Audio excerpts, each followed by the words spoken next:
Assalamualaikum warahmatullahi wabarakatuh. Ya, bertemu kembali di pembelajaran matematika di semester kedua, tayangan ke-8.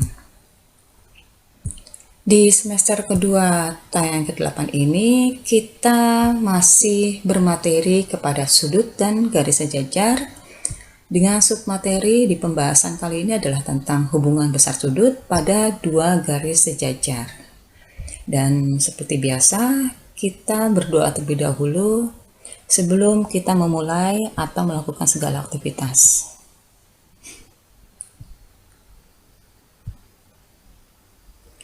Hubungan sudut jika dua garis sejajar dipotong oleh garis lain.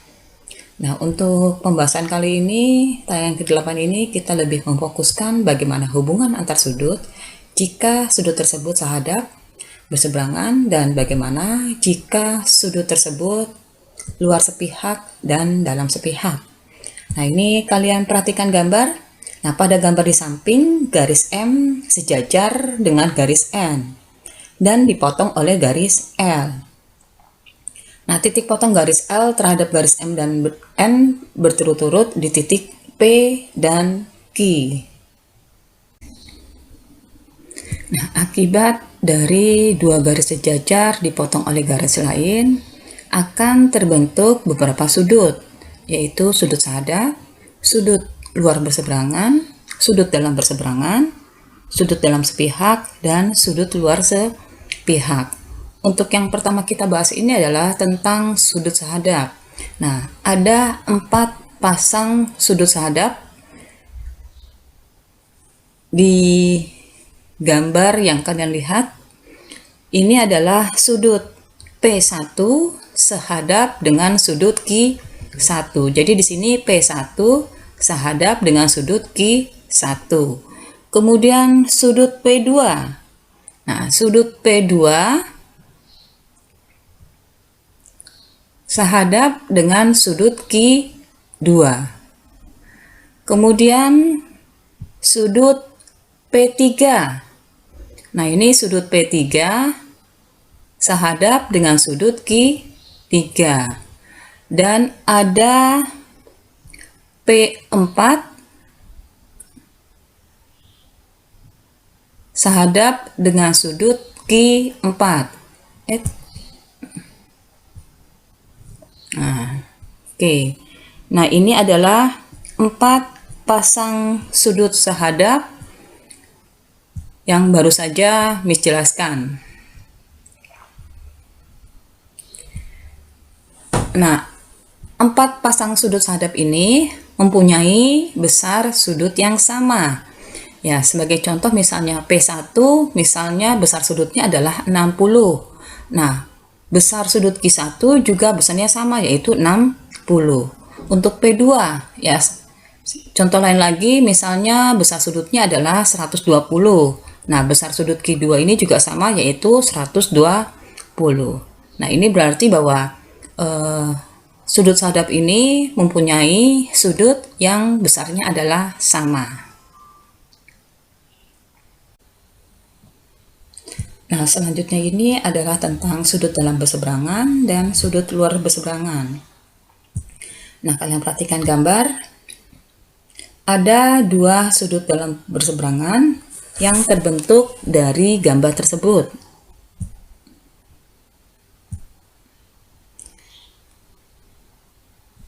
Nah, di sini untuk sudut dalam berseberangannya itu adalah sudut P3 dalam berseberangan dengan sudut Q1. Kemudian sudut P4 dalam berseberangan dengan sudut Q2. Nah, ini adalah sudut dalam berseberangan. Nah, kalian perhatikan bahwa di dalam sudut berseberangan ini dia berada di dalam garis sejajar, yaitu garis M dan garis N. Dan untuk sudut luar berseberangan ada di luar garis M dan garis N, yaitu sudut P1 P2 dan sudut Q3 Q4. Nah, ini adalah sudut luar berseberangan, di mana sudut P1 luar berseberangan dengan sudut Q3. Dan kemudian sudut P2 luar berseberangan dengan sudut Q4. Ya, ini adalah sudut dalam berseberangan dan sudut luar berseberangan. Untuk besar sudutnya itu besarnya adalah sama, ya. Jadi sifatnya sama dengan sudut sahadap, di mana contohnya itu adalah sudut P3 seandainya bahwa besar sudutnya adalah 50. Nah, ini untuk Q1 besarnya juga sama, yaitu 50. Kemudian untuk P4, ya, sebagai contoh misalnya P4 ini besar sudutnya adalah 130 dan Q2 itu besar sudutnya juga sama, yaitu 130. Nah, begitu juga dengan sudut luar berseberangan, dia mempunyai besar sudut yang sama. Jadi dapat disimpulkan bahwa sudut sahadap, sudut dalam berseberangan dan luar berseberangan ini pasangan sudutnya mempunyai sudut yang besarnya adalah sama. Untuk yang ketiga ini adalah sudut dalam sepihak dan sudut luar sepihak. Nah, kalian perhatikan gambar.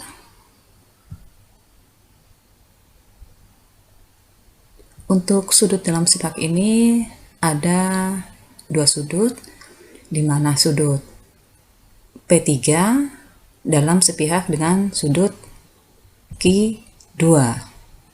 Kemudian sudut P4 dalam sepihak dengan sudut Q1. Nah, di sini untuk sudut dalam sepihak berada di dalam garis sejajar, yaitu garis M dan garis N.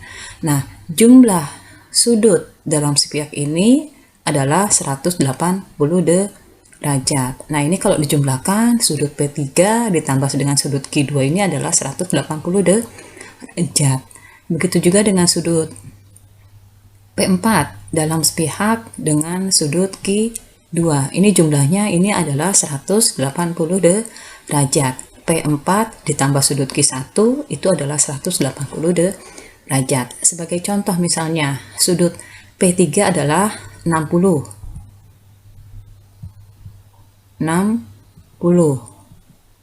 Ini berarti bahwa sudut Q2 itu adalah 120. Nah, ini yang dimaksud dengan jumlah sudutnya adalah 180. Nah, begitu juga dengan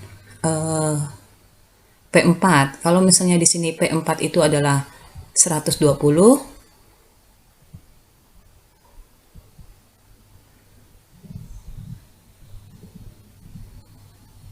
nah, berarti untuk jumlah sudut Q1 itu adalah 60. Nah, ini adalah sudut dalam sepihak. Nah, kalau untuk sudut luar sepihak, dia berada di luar garis sejajar.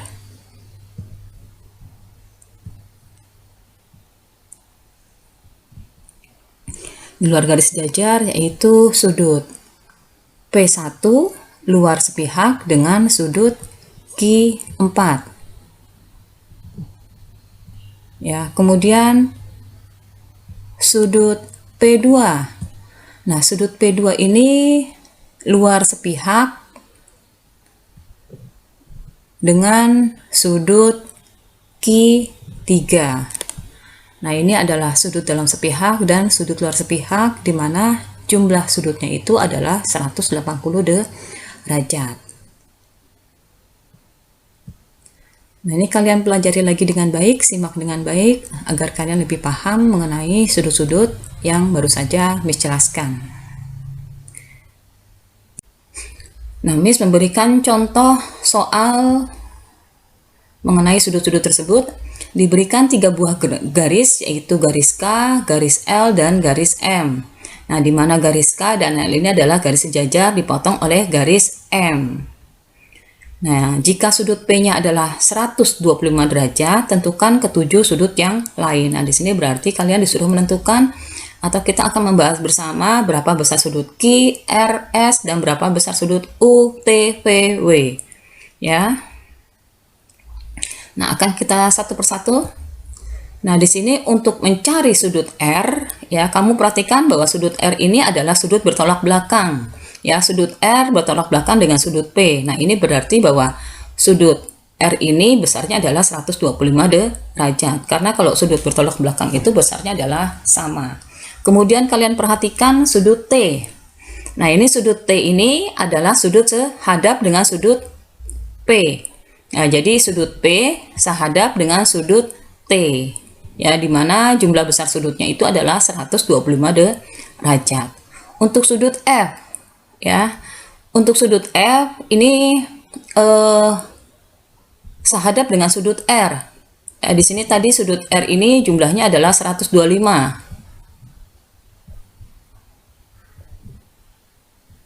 Nah, ini berarti sudut V sehadap dengan sudut R, di mana jumlah besar sudut terhadap itu adalah sama.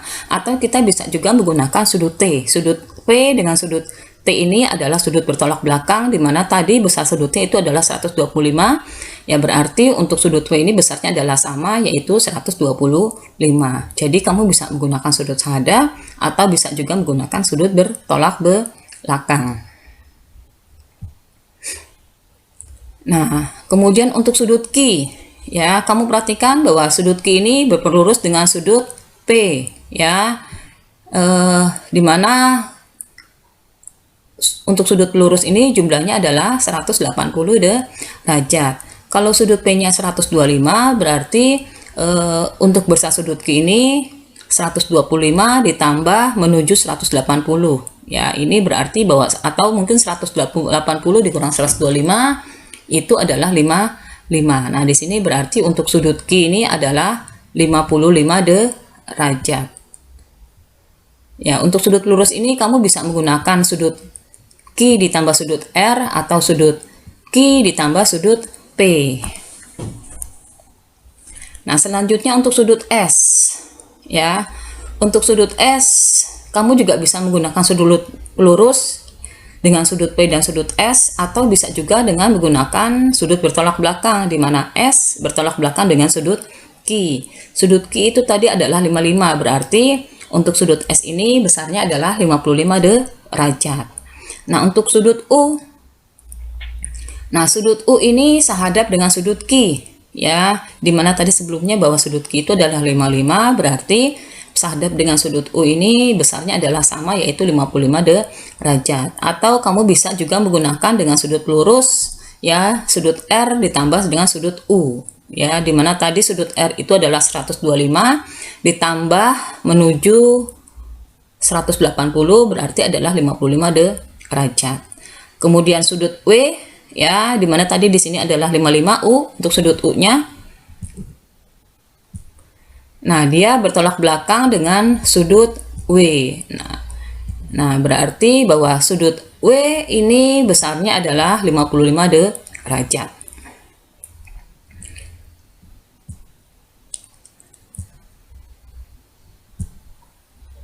Nah, untuk soal yang kedua, ini adalah menentukan nilai X, nilai Y, dan nilai Z berdasarkan gambar yang kalian lihat. Nah, untuk menentukan nilai X, kamu perhatikan bahwa kita bisa mencari dengan menggunakan sudut sehadap. Ya, di sini tadi bahwa sudut N 66, nah ini kita namakan misalnya ini adalah sudut A. Ya, dia sehadap dengan sudut D. Ya, nah ini berarti bahwa nanti untuk sudut D sehadap dengan 2X. Ya, dimana untuk mencari X-nya ini kita bisa menggunakan 66 derajat sama dengan 2X. Nah, ini kalian perhatikan, ya. Miss ulang kembali, ya, untuk mencari sudut X, ya, kita akan cari sudut sehadap dulu. Ya, di sini 2X sehadap dengan sudut D. sudut D sehadap dengan sudut A 66 derajat. Nah, berarti untuk mencari besarnya X ya, kita akan menggunakan 66 derajat sama dengan 2X ya. Nah, ini 66 derajat ini sama dengan 2X. Oke, nah 2X ini adalah bentuk perkalian 2 dikali X berhubungan dengan pembagian. Berarti 66 dibagi 2 sama dengan 33 derajat. Nah, ini adalah nilai dari X. Nah, untuk mencari besarnya Y,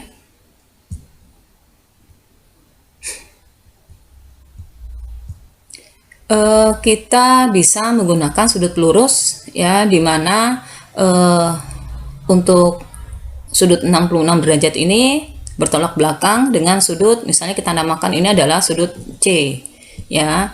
Nah, 3Y dengan sudut C ini adalah sudut pelurus. Nah, sudut pelurus ini adalah jumlah besar sudutnya adalah 180 derajat. Kita bisa menggunakan sudut dalam sepihak atau sudut pelurus. Nah, di sini untuk mencari besar sudut Y ini adalah 66 derajat ya, yang kita cari dari sudut bertolak belakang. 66 derajat ditambah 3Y sama dengan 180.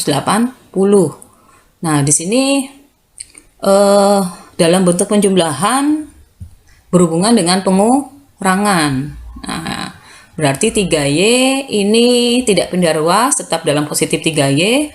Nah, 180 kita turunkan, dia tetap tidak pindah ruas, dia tetap dalam bentuk positif. Nah, 66 derajat pindah ruas yang tadinya positif akan berubah menjadi negatif. Nah, batas pindah ruas ini adalah sama dengan ya, maksudnya 66 derajat pindah ruas menjadi negatif. Nah, batas pindah ruas ini adalah sama dengan, di mana 66 derajat berpindah ruas ke 180 derajat. Ini kan terpisahkan antara variabel dan konstanta.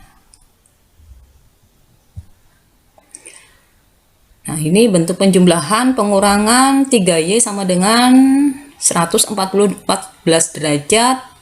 Nah, dalam bentuk perkalian berhubungan dengan pembagian 114 dibagi 3 itu adalah 38 derajat. Nah, ini adalah mencari nilai Y.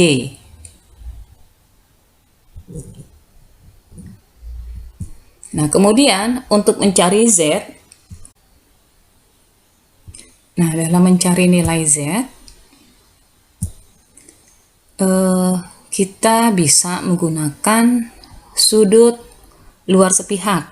Masih ingat bahwa sudut luar sepihak ini berada di luar garis sejajar, yaitu 6Z dengan 66 derajat.